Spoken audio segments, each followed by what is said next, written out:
The ink froze in my pen before I could finish her name, a cruel reminder of how little time remained in this frozen wasteland.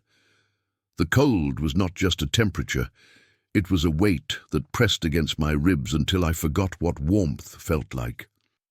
Before I share the secrets I kept in my chest pocket for so long, I invite you to subscribe to this channel and help me preserve these voices. My name is Heinrich, and this is the record of how the world turned silent in 1942. We were standing on the edge of the Volga, waiting for an order that would never save us. We arrived at the outskirts of the city in late August, fueled by promises of a quick victory and a return home by Christmas. The sun was still hot then, beating down on our dusty uniforms as we marched toward the silhouette of distant factories. My friend Hans laughed as he showed me a photograph of his newborn daughter, claiming we would be back before she spoke her first word. There were 300,000 of us, a massive tide of steel and confidence that seemed impossible to stop. We saw the smoke rising from the city and thought it was merely the funeral pyre of our enemies. The city did not fall in a day, or a week, or even a month, as the commanders had originally predicted. Every street became a graveyard, and every basement was a fortress held by men who refused to die quietly.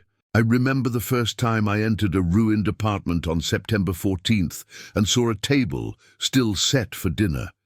It was a domestic scene shattered by a mortar shell, a reminder that we were destroying lives just like our own. The silence between the explosions was the most terrifying sound I had ever heard in my 23 years. By the middle of November, the air turned sharp, and the ground began to harden under our heavy boots. We did not notice the pincer movement at first, being too focused on the ruins directly in front of us.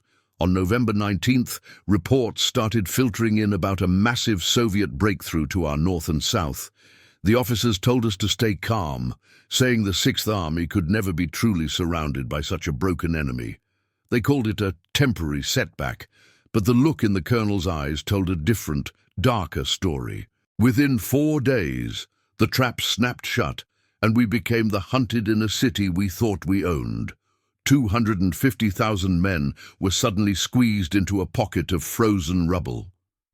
Hans stopped laughing and started staring at his map, tracing lines that no longer led to any escape. "Heinrich, do you think the supply planes can really feed an entire army?" he asked me in a low voice. I did not answer him because I was busy counting the 3 bullets I had left in my pouch. The rations were cut by half on the first day of December, then by half again a week later. A single piece of hard bread became more valuable than any medal or promotion a general could offer. We began to eye the horses, the poor beasts that had pulled our heavy artillery through the mud of summer. By mid-December, there were no horses left, and the taste of thin soup made of melted snow was all we knew. Hunger is a quiet thief that steals your dignity before it finally takes your life. Then came the Great Frost, dropping the temperature to -35 degrees in a single night. Our summer uniforms were nothing more than thin rags against the biting wind of the Russian steppe. Men would fall asleep in the snow and simply never wake up, their bodies turning into statues of ice by dawn. We learned to huddle together in the dark cellars, sharing the meager heat of our breathing to stay alive. If you touched a piece of metal with your bare skin, it would rip the flesh away instantly. We spent hours looking at the grey sky, praying for the sound of the transport planes from the west. Goering had promised 300 tons of supplies every day, but we were lucky to see 30. Most of the canisters dropped into no man's land or were filled with useless items like summer spices and condoms. I remember opening a crate on December 20th and finding only thousands of paper flyers telling us to be brave. You cannot eat bravery, and you certainly cannot use it to stop a T-34 tank. It was during the last week of December that the realization finally set in for most of us. The mail planes were the only things leaving the pocket, and the space on them was becoming very limited. I sat in a corner of a burnt-out pharmacy and pulled out a crumpled sheet of paper I had been saving. My hands were shaking so much from the tremors of the cold that I could barely hold the pencil. I had to decide what to say to a mother who still expected me to walk through the front door. Around me, other men were doing the same, their heads bowed as if in prayer over their private journals. Some were crying silently, while others stared blankly at the wall, unable to find the words for the end. "Tell her I died quickly," one soldier whispered to me, not knowing if I would even survive to tell anyone. We were writing our own obituaries while our hearts were still beating in our chests. Every word felt like a final nail in a coffin we were building for ourselves in the snow. General Paulus sent a message to the High Command asking for permission to break out, but the answer was always no. We were told to stand and die for the honor of a country that had already written us off. The fortress Stalingrad was nothing more than a giant open-air morgue for the entire Sixth Army. We felt the betrayal more than we felt the cold or the hunger in those final days of the year. The men who sent us here were warm in Berlin, drinking wine while we ate sawdust and ice. On the morning of January 1st, 1943, the Soviet artillery began a bombardment that shook the very earth. It was the beginning of the final offensive, the one that would clean the ruins of every living soul. I tucked my letter into my innermost pocket, hoping that whoever found my body would have the mercy to mail it. As the first tanks appeared through the white mist, Hans looked at me and handed me his wedding ring.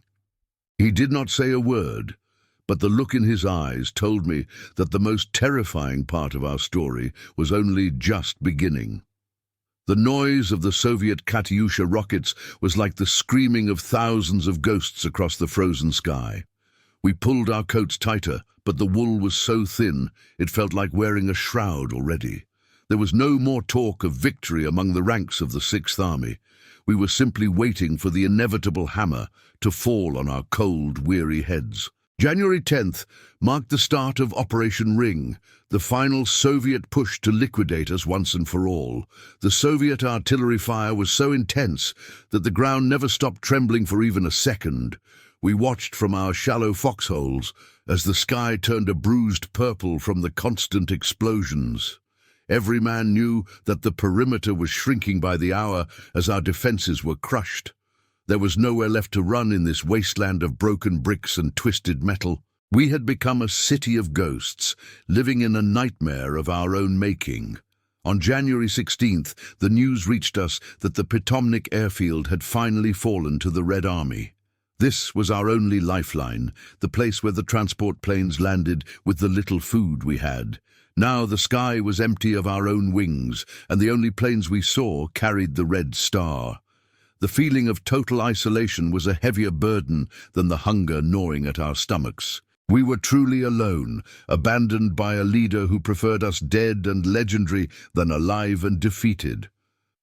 I saw Hans sitting in the corner of a collapsed cellar, staring at his frozen feet with a strange, distant smile. "They told us we were the masters of the world, Heinrich. Look at us now," he whispered, while shaking his head. I reached out to touch his shoulder, but he did not even flinch or acknowledge my presence. His boots were held together by bits of wire and frozen blood from his cracked skin. He was not the same man who had shown me that photograph of his daughter only months ago. Disease began to spread through the cellars like a silent fire that no one could extinguish. Typhus and dysentery were common, and many men were too weak to even stand when the alarm sounded. We lived among the dead because we no longer had the strength to move the bodies out into the snow. The smell of decay was masked only by the bitter, biting cold that froze everything solid. We were rotting from the inside out while we waited for the next Russian assault. We were forced to retreat toward the center of the city, moving under the cover of the thick winter smoke. Every step was a struggle against the deep snow and the exhaustion that threatened to put us to sleep forever. We abandoned our heavy equipment because we had no fuel left to move the trucks or the tanks. The landscape was a jagged graveyard of burned-out vehicles and blackened chimneys. It felt as if the world itself was ending in this corner of Russia. By January 22nd, the last airfield at Gumrak was under direct fire from Soviet tanks. I remember seeing thousands of wounded men limping through the snow, hoping for one last seat on a plane out. Most were left behind on the frozen runways, watching the last silver birds disappear into the clouds. Their cries for help were drowned out by the roar of the wind and the boom of the guns. It was a scene from a hell that no priest could ever describe in a sermon. Our ammunition was so low that we were ordered to only fire when the enemy was within 30 paces. When the bullets ran out, we used sharpened shovels and bayonets to fight for a few feet of rubble. It was a primitive, brutal kind of warfare that stripped away every bit of our humanity. I killed a man with a piece of rebar in a dark hallway, and I did not even feel a sense of triumph. I only felt a deep, hollow sadness that we had both come so far just to die in the dirt. Some men simply lost their minds and walked out into the open, inviting the Soviet snipers to end their suffering. We called it the Stalingrad stare, a blank look in the eyes that meant the soul had already departed. No one tried to stop them anymore because we all secretly envied their quick release from the misery. The line between the living and the dead had become so thin it was almost invisible. We were just moving statues waiting for our turn to shatter in the frost. I found a small tin of meat in the pocket of a fallen Russian soldier near the railway station. I shared it with Hans, and we ate it in silence, savoring every greasy bite as if it were a feast. For a moment, we forgot about the war and the certain death that was waiting outside our door. "If I do not make it, Heinrich, please make sure she knows I was thinking of her," he said softly. I took the ring he offered me earlier and tucked it into my boot for safekeeping. We began to burn our maps and our personal papers, anything that could be used by the enemy after the end. I kept only my mother's last letter and the journal I had kept since the crossing of the Don River. The smoke from the small fire filled the cellar, providing a tiny bit of warmth that felt like a luxury. We sat around the embers like ancient cavemen, stripped of our pride and our uniforms. There was nothing left to defend but the few breaths we had left in our lungs. On the morning of January 30th, the sound of the fighting grew louder and closer to our final hiding place. We were huddled in the basement of the great Univermag department store, listening to the heavy boots of the Red Army above us. The iron gates were being smashed, and the echoes rang through the darkness like the tolling of a funeral bell. I checked my pistol one last time, knowing that the man who had led us here was only a few rooms away. I wondered if he felt the same cold terror that was now clutching at my heart. The air in the department store basement was thick with the smell of unwashed bodies and the heavy scent of fear. We heard the rhythmic thud of Russian boots on the floorboards above us, signaling the end of our resistance. General Paulus was in a separate room, negotiating the terms that would decide our fate for the next decade. There was no more gunfire, only a haunting silence that felt heavier than any artillery bombardment. I gripped my journal tight, wondering if this was the last time I would ever see the sky as a free man. On January 31st, 1943, the official order to cease fire was finally given to our sector. We watched as the field marshal emerged from his quarters, looking like a man who had already died weeks ago. His face was gaunt and his eyes were hollow, reflecting the total collapse of the empire he served.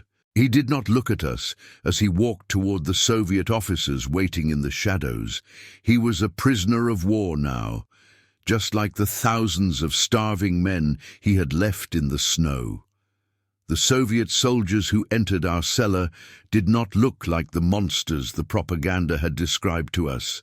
They were young men with red cheeks and warm quilted coats, looking at us with a mixture of pity and hatred. One of them pointed his submachine gun at me and gestured for me to stand up and move toward the exit. I struggled to find my balance on my frozen feet, feeling the agonizing needles of pain shooting up my legs. We shuffled out into the blinding white light of the winter morning, shielding our eyes from the glare. As we reached the street, the Russians began the process of searching us for weapons and valuables. They took our watches, our rings, and even the silver buttons from our tattered coats. I managed to keep my journal hidden inside my shirt, pressed against my skin for warmth and safety. Hans lost the last photograph of his family to a soldier who did not even look at the faces in the picture. We were no longer soldiers of a grand army, but nameless numbers in a long line of defeat. The ruins of Stalingrad looked even more terrifying from the perspective of a prisoner. Every building was a blackened ribcage of steel and stone, standing as a monument to our failure. We were marched past the piles of frozen corpses that we had been too weak to bury during the final weeks. The wind whipped through the gaps in the walls, carrying the scent of smoke and old death. I realized then that we had not just lost a battle, but we had lost our very souls in these streets. Thousands of us were gathered in the central square, forming a column that seemed to stretch into eternity. There were men from every division, their uniforms unrecognizable under layers of filth and ice. Some were weeping openly, while others just stared at the ground with the characteristic Stalingrad gaze. The Soviet guards rode on horseback along the edges of the crowd, shouting orders in a language we could not understand. We were 91,000 survivors out of an original force of 300,000. The order to march was given, and the massive human snake began to crawl slowly toward the frozen horizon. This was the beginning of what would later be called the March of the Ghosts. Every step was a battle against the exhaustion that felt like lead in our veins. If a man stumbled and could not get up within a few seconds, he was left behind in the snow. The sound of a single pistol shot behind us told us exactly what happened to those who could no longer walk.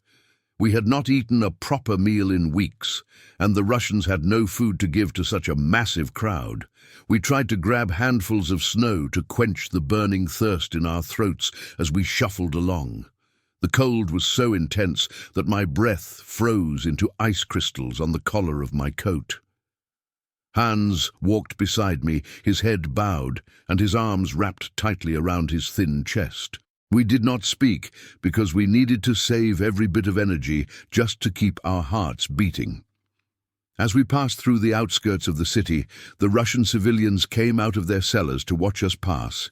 Some of them threw stones, while others just stood in silence, their faces etched with the pain of what we had done to their homes. I saw an old woman crossing herself as she looked at our wretched state, perhaps seeing her own sons in our broken faces. It was the first time I truly felt the weight of the crimes we had committed in the name of conquest. We were not heroes. We were the wreckage of a cruel and hollow dream. By the second day of the march, the road was lined with the bodies of those who had succumbed to the cold or the exhaustion. The snow tried to cover them, but their stiff limbs still poked out like frozen branches. I had to grab Hans by the arm several times to keep him from drifting off into the deep drifts at the side of the road. "Don't stop, Hans.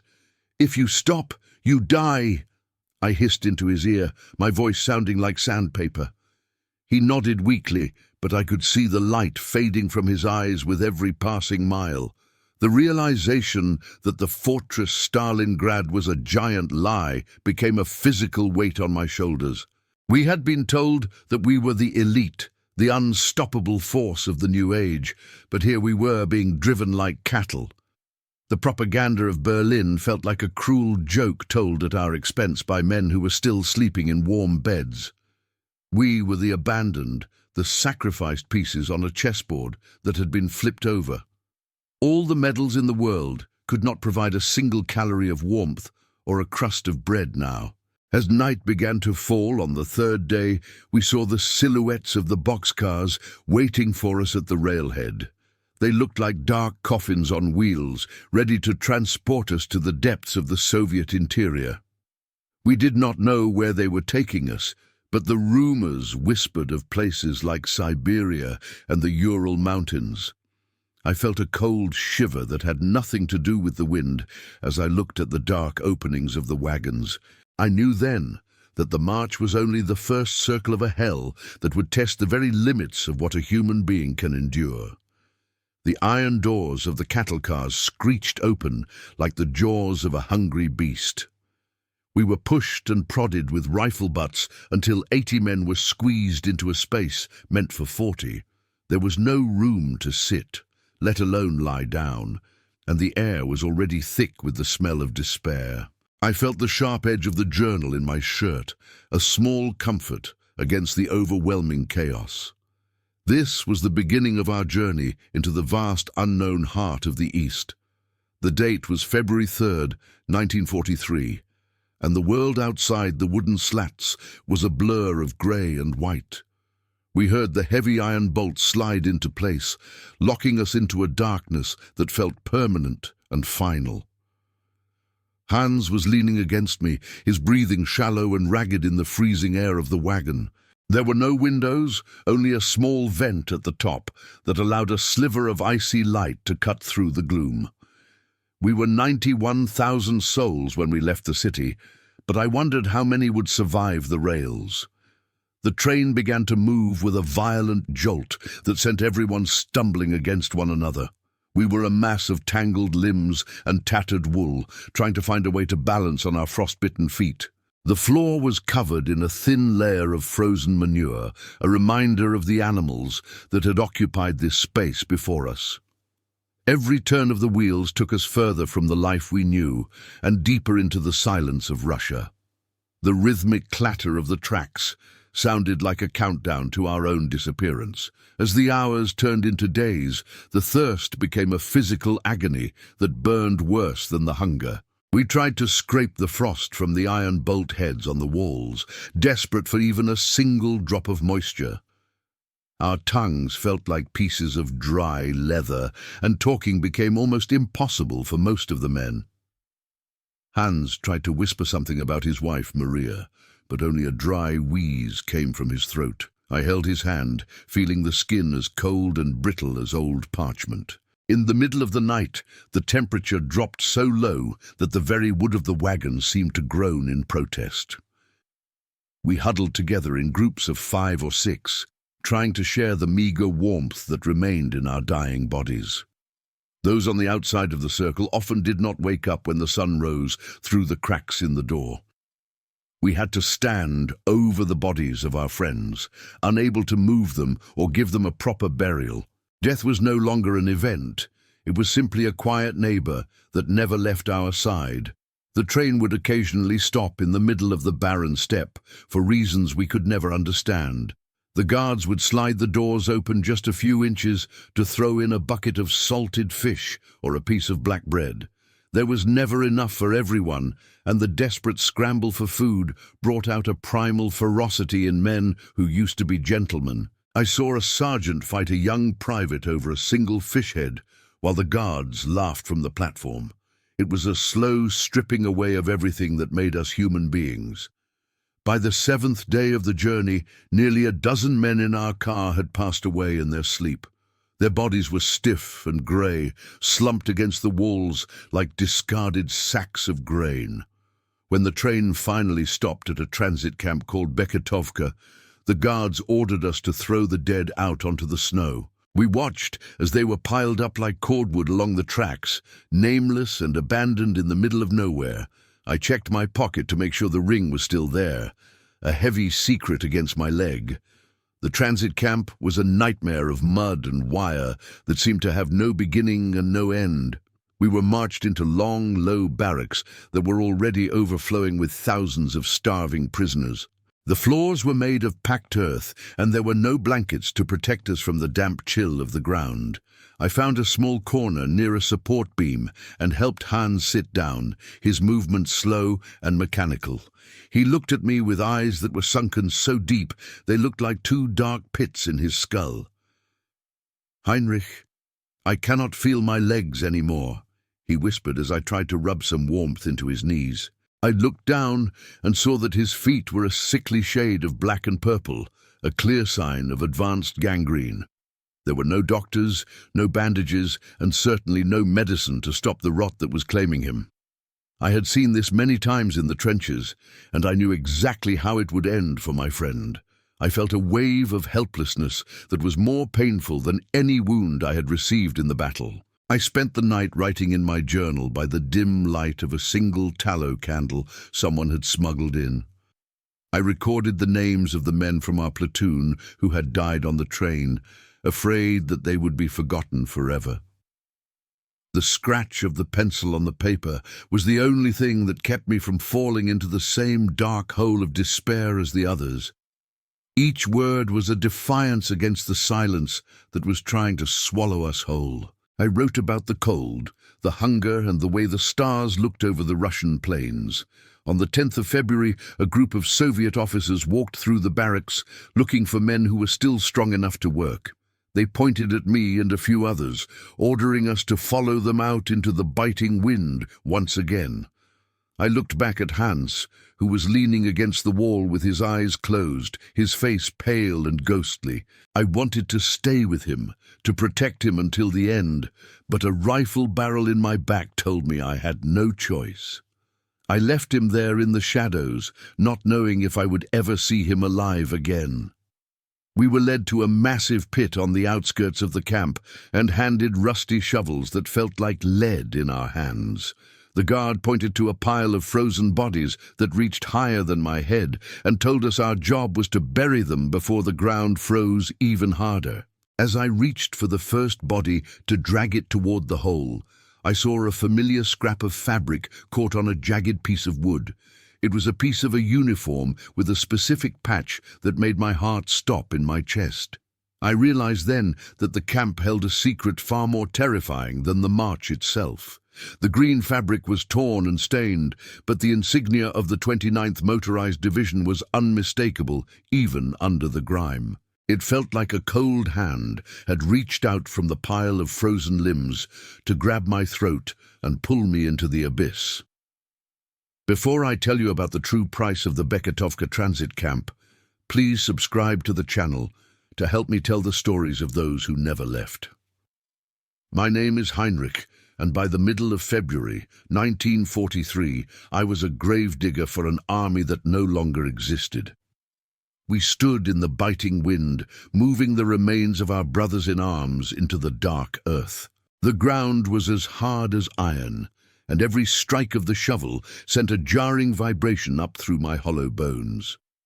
We were forced to work from dawn until the sun dipped below the frozen horizon of the Russian steppe. The guards watched us with expressionless faces, their rifles slung casually over their thick winter coats. There were hundreds of bodies piled like timber, waiting for a final resting place they never expected to find in this wasteland. I tried not to look at the faces, but sometimes the eyes were still open, staring at the grey sky with a silent accusation. The scale of the tragedy at Beketovka was something that no military report could ever fully capture or explain to the world. Men were dying from typhus, starvation, and the lingering effects of the long march from the ruins of the city. We dragged the bodies by their feet, their stiff limbs scraping against the frozen mud with a sound I still hear in my dreams. There were no prayers said and no honors given to these men who had once been the pride of their nation. We were just shadows, moving ghosts into a hole that seemed to have no bottom and no end. I found a corporal named Werner among the dead, a man who had shared his last cigarette with me in the department store basement. His face was frozen in a mask of silent agony, his fingers still curled as if clutching a ghost of a weapon. I reached down and took his identity disc, snapping it in two to keep half as a record for his family. It was a small act of rebellion against the anonymity that the Soviet machine was trying to impose on us. I tucked the cold metal into my boot, alongside the wedding ring I was already carrying for Hans.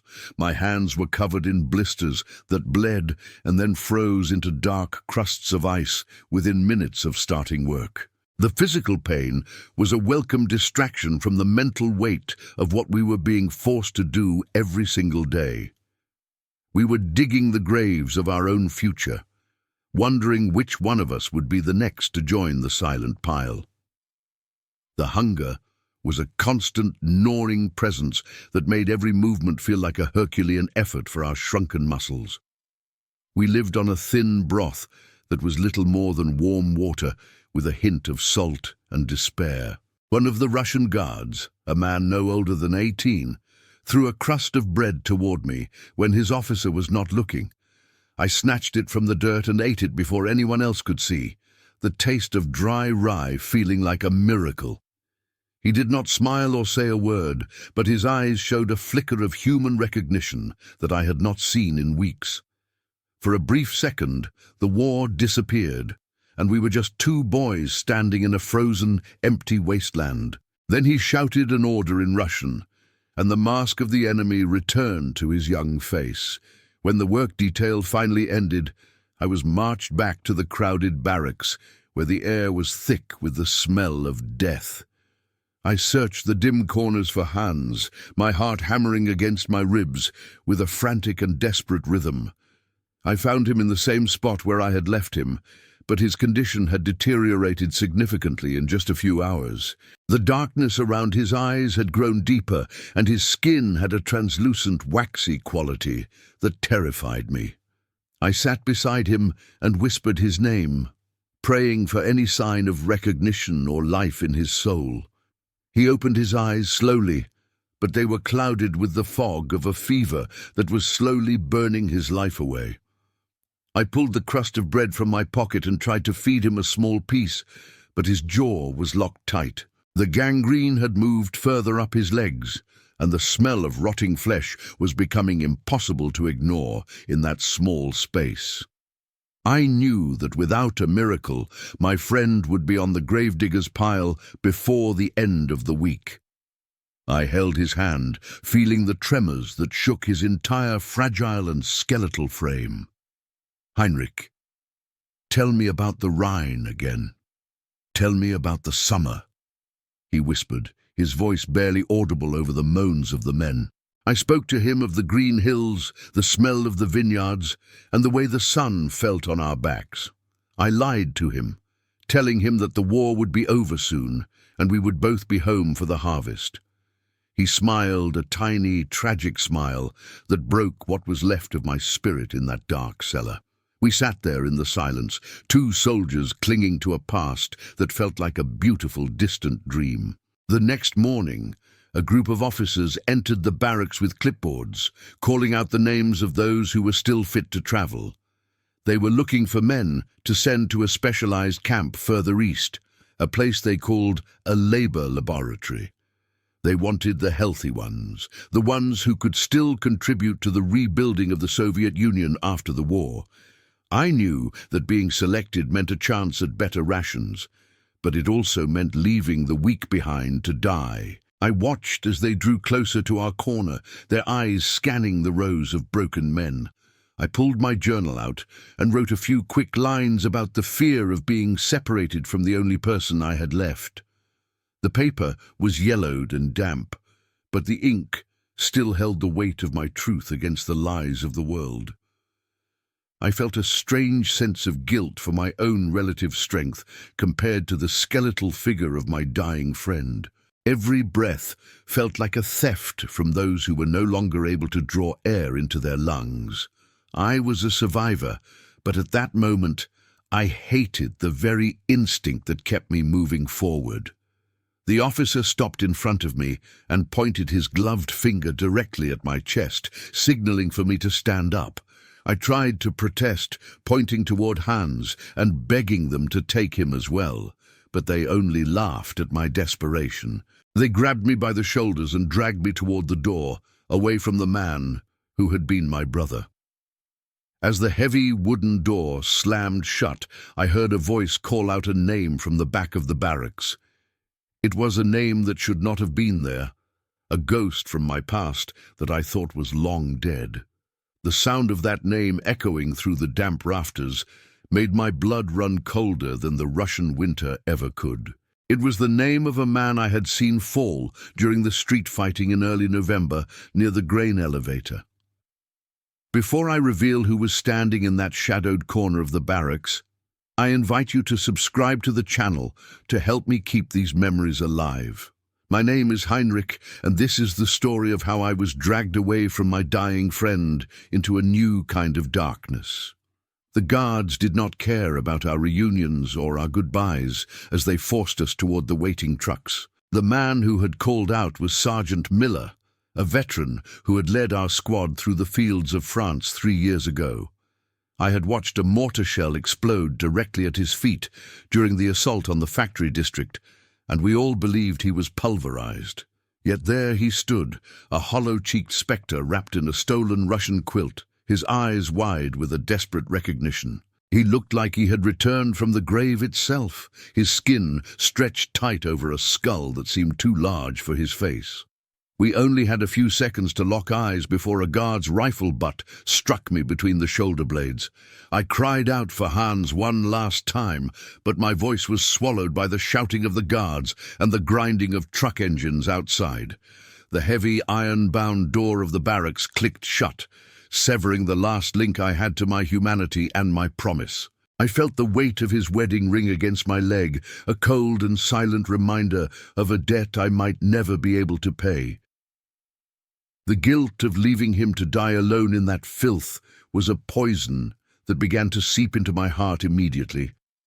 I was being given a chance to live, while he was being left to become part of the very pile I had helped dig.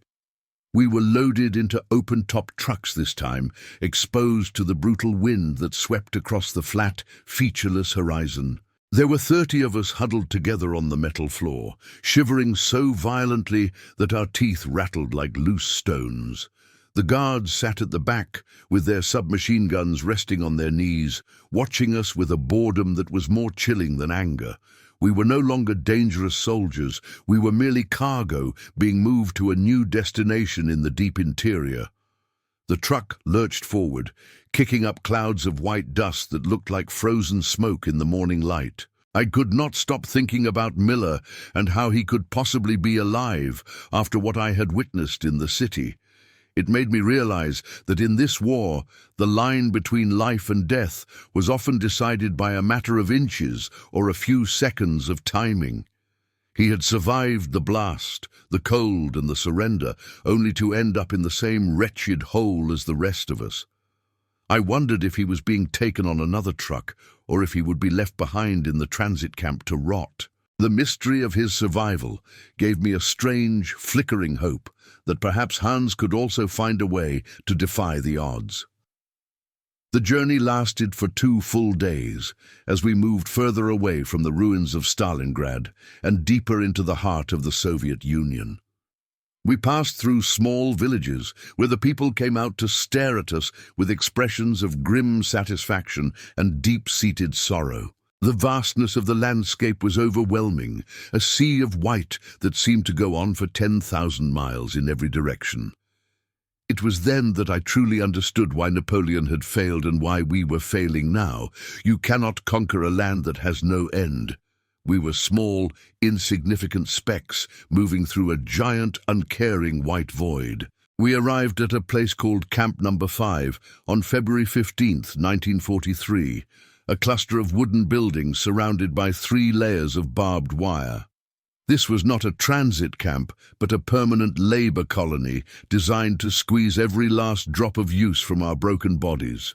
They called it a laboratory because they were testing how much work a starving man could do before his heart finally gave out. We were marched into a central square where a massive Soviet flag snapped in the wind like a whip. A man in a clean officer's uniform stood on a wooden platform, looking down at us with a cold, analytical gaze. We were stripped of our remaining clothes and sprayed with a freezing chemical disinfectant that burned our skin and our eyes.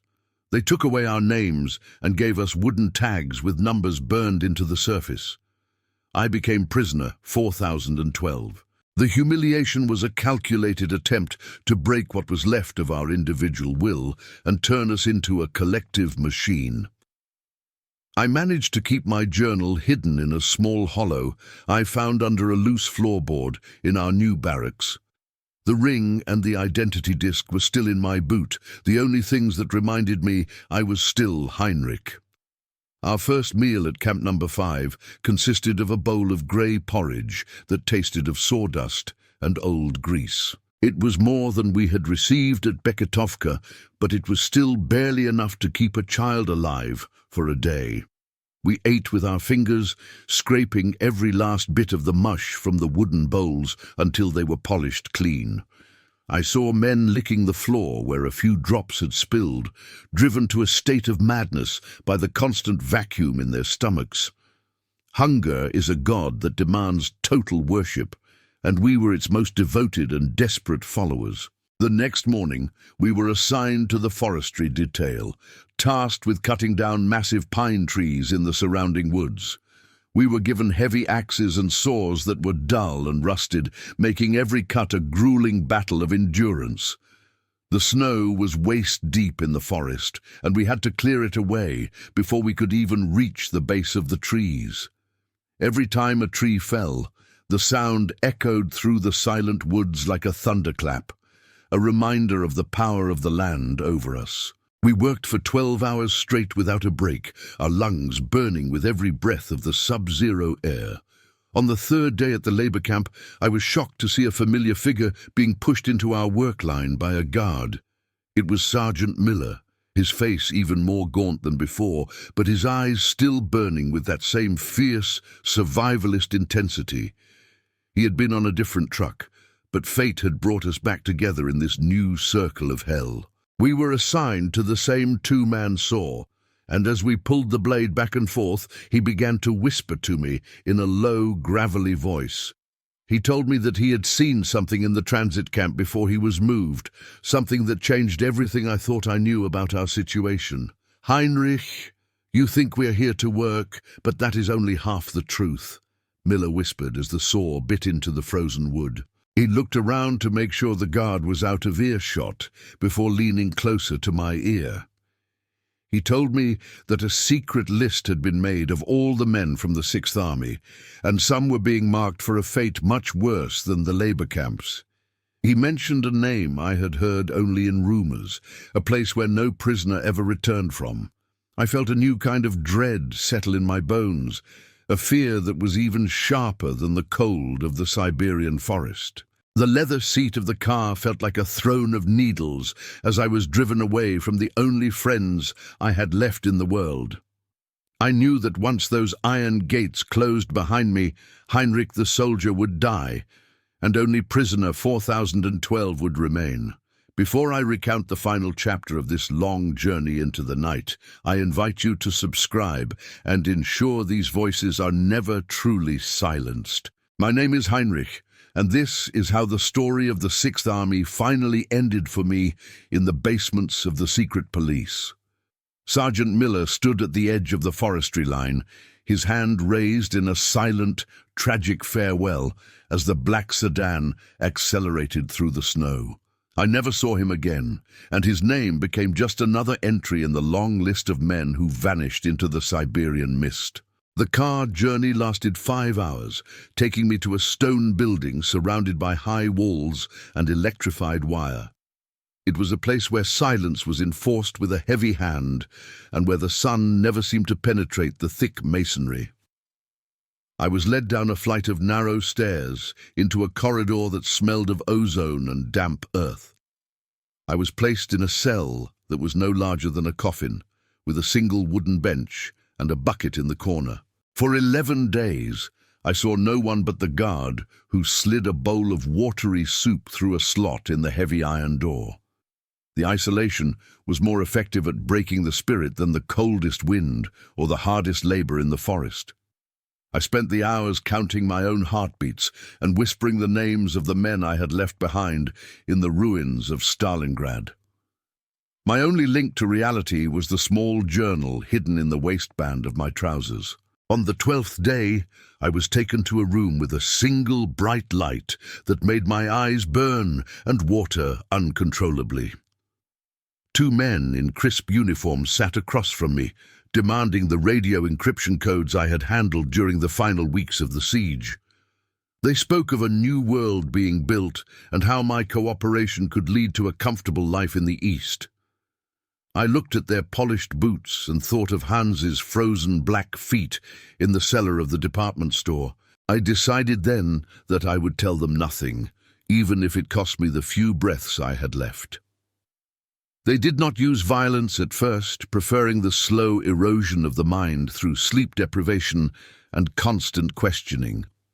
They asked about the same dates and the same names for 3 days straight, until the world became a blur of shadows and voices. I kept my mouth shut, focusing on the image of the wedding ring tucked safely away in my boot. It was a small golden anchor that kept me from drifting away into the madness they were trying to cultivate. Every time I closed my eyes, I saw the snow of the Russian steppe turning red with the blood of my generation. Months turned into years as I was moved from one interrogation center to another across the vast Soviet landscape. I became a ghost inhabiting a body that refused to quit, a witness to a catastrophe that the rest of the world was already starting to forget. The news of the war's end in 1945 reached me through a whispered conversation between two guards in a hallway. Germany had fallen, the empire was in ruins, and yet I was still a prisoner in a land that did not want me. I wondered if there was anything left to go back to after all the fire and the fury. My sentence was eventually commuted to hard labor in a coal mine near the Ural Mountains, where the work was even more brutal than the forestry. I spent 10 years in the dark, hacking away at the black earth to fuel the industry of the men who had captured me. My hair turned white, and my hands became gnarled and scarred from a decade of holding a pickaxe. I forgot the sound of my mother's voice and the smell of the summer rain on the Rhine. I was a man of 35 who felt like he was 80, living on memories and the weight of a journal. In 1955, a sudden change in the political wind brought a miracle that none of us had dared to hope for anymore. An agreement was signed, and the last 10,000 prisoners of Stalingrad were told they were finally going home. I stood in a long line at the railhead, holding a small wooden crate that contained my few possessions and the tattered pages of my life. I did not feel joy. I only felt a strange, hollow numbness as I looked at the train that would take me west. We were the lucky few, the survivors of a tragedy that had claimed hundreds of thousands of our brothers. The journey back through Poland and into the ruins of Germany was a somber procession of broken men looking at a broken world.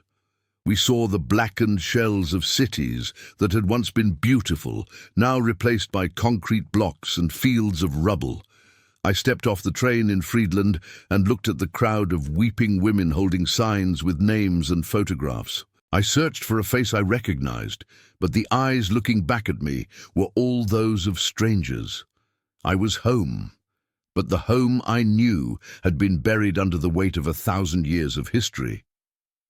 It took me 3 months to find Maria, the woman from the photograph Hans had shown me so many years ago.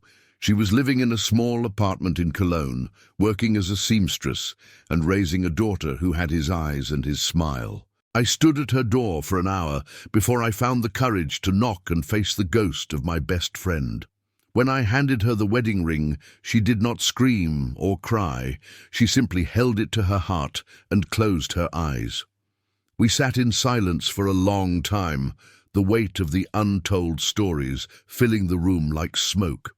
I never married, and I never returned to the life I had planned before the summer of 1942. I spent my days working in a quiet library, surrounded by books that did not scream and pages that did not bleed. I kept the journal in a safe place, a silent witness to the men who were left behind in the snow and the mud. I realized that my survival was not a reward, but a responsibility to tell the truth about what happens when the world goes mad. The soldier's diary was the only monument those men would ever have. Every year on the anniversary of the surrender, I sit by the window and look out at the falling snow. I see the faces of Hans, Miller, and the thousands of others whose names have been erased from the maps. The cold of Stalingrad never truly left my bones, and sometimes I still feel the weight of the shovel in my hands. We were just boys who wanted to see the world, but instead, we saw the end of it. My name is Heinrich, and this is the final entry of a diary written in the shadow of a war that has no winners.